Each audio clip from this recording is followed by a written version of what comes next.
इस वीडियो में हम class 8 new Longman Vistas chapter number 3 का पार्ट 2 है ये पार्लियामेंट की पावर से पढ़ना स्टार्ट करेंगे। इस चैप्टर के पार्ट 1 में हमने पढ़ा इंडिया में पार्लियामेंट की मेनली 5 डिफरेंट टाइप्स की पावर हैं। ये पावर्स हैं legislative, executive, financial, judicial and constitution को अमेंड करने का पावर। सबसे पहले लेजिस्लेटिव पावर्स पढ़ते हैं। पार्लियामेंट सबसे बड़ी लॉ मेकिंग बॉडी है। रिसाइड योरी सब्जेक्ट्स, कॉन्करेंट लिस्ट और यूनियन लिस्ट में मेंशन्ड सारे सब्जेक्ट्स पर पार्लियामेंट लेजिस्लेट कर सकती है। एक लॉ को एक बिल के फॉर्म में इंट्रोड्यूस किया जाता है जो अप्रूवल के बाद एक लॉ बनता है। बिल्स जैसे मनी बिल्स या ऑर्डिनरी बिल्स या कॉन्स्टिट्यूशन अमेंडमेंट बिल्स हो सकते हैं। मनी बिल्स के अलावा मतलब बिल्स दोनों हाउस में से किसी भी बिल इनिशियल हो सकता है, पर मनी बिल्स सिर्फ लोकसभा में इंट्रोड्यूस होता है। बिल्स को पास होने के लिए दोनों हाउसेस का अप्रूवल ज़रूरी है। मनी बिल्स को छोड़कर अगर कोई लेजिस्लेटिव मैटर्स में दोनों हाउसेस में अगर डिफरेंसेस आते हैं तो मेजॉरिटी वोट लिया जाता है। ये मेजॉरिटी वोट दोनों हाउसेस की जॉइंट मीटिंग में लिया जाता है। अब powers to control the executive मतलब एग्जीक्यूटिव्स को कंट्रोल करने का पावर पढ़ेंगे। डेमोक्रेसी के पार्लियामेंट्री फॉर्म में काउंसिल ऑफ मिनिस्टर्स सामूहिक रूप से पार्लियामेंट के लिए जिम्मेदार होते हैं। एग्जीक्यूटिव से उनकी पॉलिसीज़ और एक्शंस के बारे में क्वेश्चंस करके पार्लियामेंट उन्हें कंट्रोल करती है।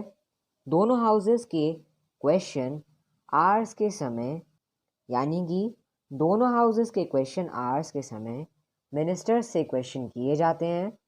क्वेश्चंस गवर्नमेंट की पॉलिसीज़ और प्रोग्राम्स से रिलेटेड होते हैं। गवर्नमेंट के फंक्शनिंग के डिफेक्ट्स को पॉइंट आउट किया जाता है। अगर मेंबर्स क्वेश्चंस का सेटिस्फैक्टरी आंसर नहीं दे पाते हैं तो लोअर हाउस उनके अगेंस्ट नो कॉन्फिडेंस वोट पास कर सकता है। उस केस में मेंबर को रिज़ाइन करना पड़ता है। लोकसभा का ज़्यादा इफ़ेक्टिव कंट्रोल होता है एग्जीक्यूटिव पर राज्यसभा के कंपेयर में। राज्यसभा मिनिस्टर्स को क्रिटिसाइज़ कर सकते हैं पर राज्यसभा नो कॉन्फिडेंस वोट पास नहीं कर सकता। अब फाइनेंशियल पावर्स के बारे में पढ़ेंगे। पार्लियामेंट यूनियन फाइनेंसेस पर कंट्रोल करता है। हर साल गवर्नमेंट लेजिस्लेटिव के सामने अपना बजट रखती है। बजट में गवर्नमेंट की एक्सपेक्टेड इनकम और यह इनकम यानी कि अपेक्षित इनकम किस तरह से खर्च की जाएगी इसकी डिटेल्स होती हैं।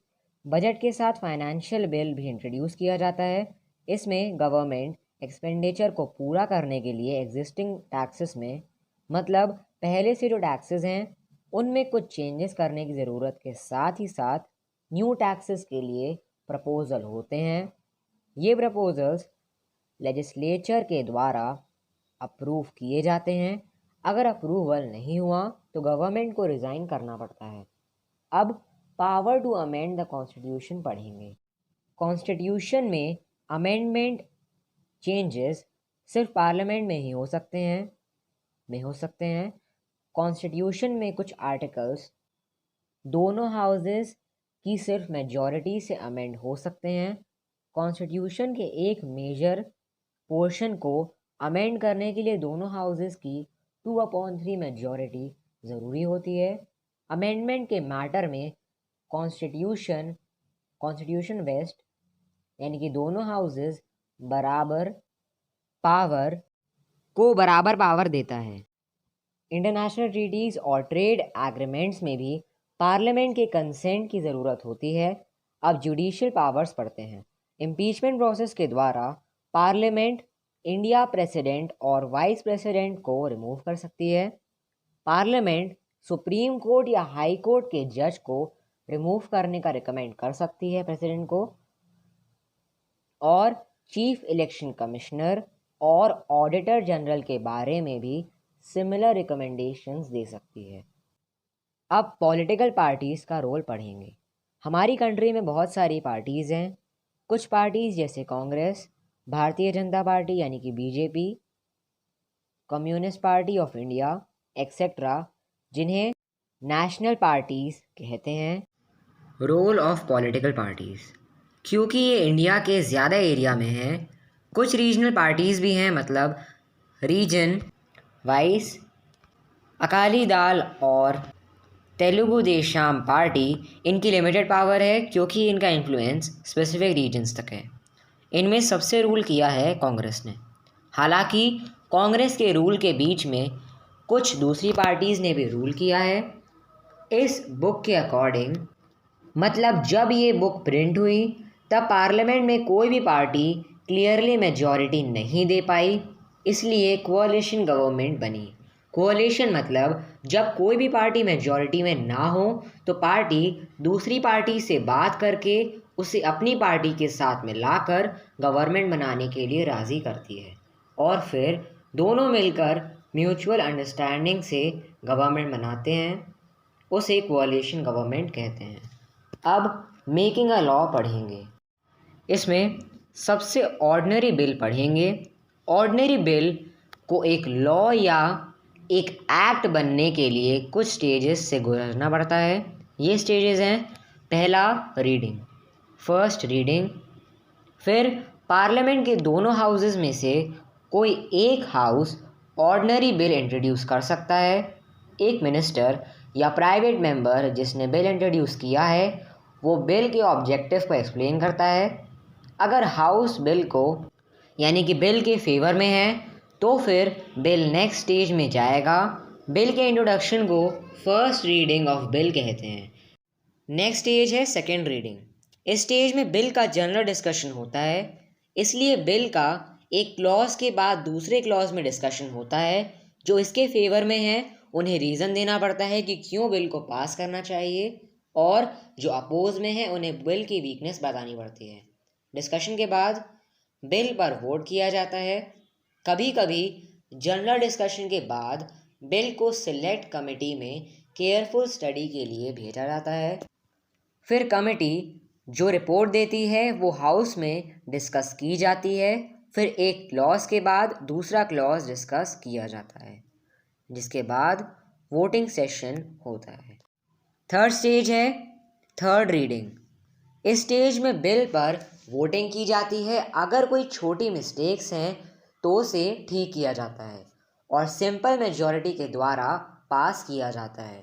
एक हाउस से पास होने के बाद बिल दूसरे हाउस में भेजा जाता है। फिर यहाँ पर बिल सेम स्टेजेस से पास होता है जैसे पहले वाले हाउस से हुआ। अगर बिल के यानी कि अगर बिल यहाँ से पास हो गया तो प्रेसिडेंट के अप्रूवल के लिए बिल को प्रेसिडेंट तक पहुँचाया जाता है। नेक्स्ट स्टेज है प्रेसिडेंट्स एसेंट यानी कि अनुमति। अगर प्रेसिडेंट एसेंट यानी अनुमति देते हैं तो बिल एक एक्ट बन जाता है। प्रेसिडेंट बिल को होल्ड कर सकते हैं या बिल को वापस हाउस में रिटर्न कर सकते हैं कंसिडरेशन के लिए। रिकंसिडरेशन के बाद अगर बिल अमेंड होकर या बिना अमेंड होकर बिल पास हो जाता है तो प्रेसिडेंट बिल को असेंट होने से नहीं रोक पाते, यानी नहीं रोक सकते। अगर दो हाउसेस के बीच डिसएग्रीमेंट होता है तो डेडलॉक यानी कि रुकावट जॉइंट सेशन से हल किया जाता है। ये जॉइंट सेशन स्पीकर के द्वारा हेड किया जाता है। अब मनी बिल को पढ़ते हैं। मनी बिल केवल लोकसभा में इंट्रोड्यूस किया जाता है, फिर इसे राज्यसभा में भेजा जाता है और राज्यसभा को बिल 14 डेज में वापस भेजना पड़ता है। अपर हाउसेस चेंजेस करने की सलाह भी दे सकते हैं अगर चेंजेस एक्सेप्ट नहीं किए गए, और लोकसभा बिल को प्रेसिडेंट के पास बिल को साइन करने भेज सकती है, यानी भेज देती है, तो प्रेसिडेंट को साइन करना पड़ता है। मनी बिल के लिए कोई जॉइंट सेशन का प्रोविज़न नहीं है। अब यूनियन एग्जीक्यूटिव पढ़ेंगे। गवर्नमेंट को चलाने के लिए लोगों को एक ग्रुप की ज़रूरत होती है जो महत्वपूर्ण निर्णय ले सके। ऐसे ग्रुप को एग्जीक्यूटिव कहते हैं। यूनियन लेवल पर एग्जीक्यूटिव में प्रेसिडेंट, प्राइम मिनिस्टर और काउंसिल ऑफ मिनिस्टर्स होते हैं। तो सबसे पहले प्रेसिडेंट के बारे में पढ़ेंगे। सेंटर लेवल पर और स्टेट लेवल पर एक ऑफिशियल हेड होते हैं, एक रियल हेड होता है और काउंसिल ऑफ मिनिस्टर्स होता है। सेंटर में प्रेसिडेंट और स्टेट लेवल पर गवर्नर आइडेंटिकल यानी सेम प्ले करता है, यानी कि रोल प्ले करता है, सेम रोल प्ले करता है। इंडिया के प्रेसिडेंट इंडियन यूनियन का कॉन्स्टिट्यूशनल हेड होते हैं। एग्जीक्यूटिव अधिकार प्रेसिडेंट के पास होते हैं। हालांकि इंडिया ने गवर्नमेंट का पार्लियामेंट्री सिस्टम अपनाया है, तो रियल पावर्स प्राइम मिनिस्टर और काउंसिल ऑफ मिनिस्टर्स के पास होती है।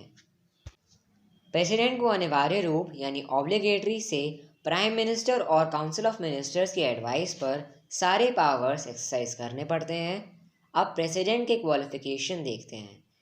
इंडिया के प्रेसिडेंट की पोस्ट लेने के लिए एक पर्सन को इंडिया का सिटीजन होना चाहिए, एज 35 ईयर्स होनी चाहिए, लोकसभा के मेंबर होना योग्य होना चाहिए, यानी कि लोकसभा के मेंबर होने योग्य होना चाहिए, उसका लोकल या स्टेट या सेंट्रल गवर्नमेंट लेवल पर कोई ऑफिस नहीं होना चाहिए, पार्लियामेंट या स्टेट लेजिस्लेटिव का मेंबर नहीं होना चाहिए।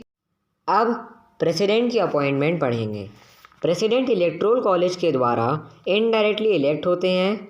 इलेक्टोरल कॉलेज में पार्लियामेंट हाउसेज और स्टेट की लेजिस्लेटिव असेंबलीज के इलेक्टेड मेंबर्स होते हैं। ये वोटिंग करके प्रेसिडेंट को इलेक्ट करते हैं। अब प्रेसिडेंट का टेन्योर पढ़ेंगे। टेन्योर मतलब प्रेसिडेंट कितने साल के लिए अपॉइंट होते हैं।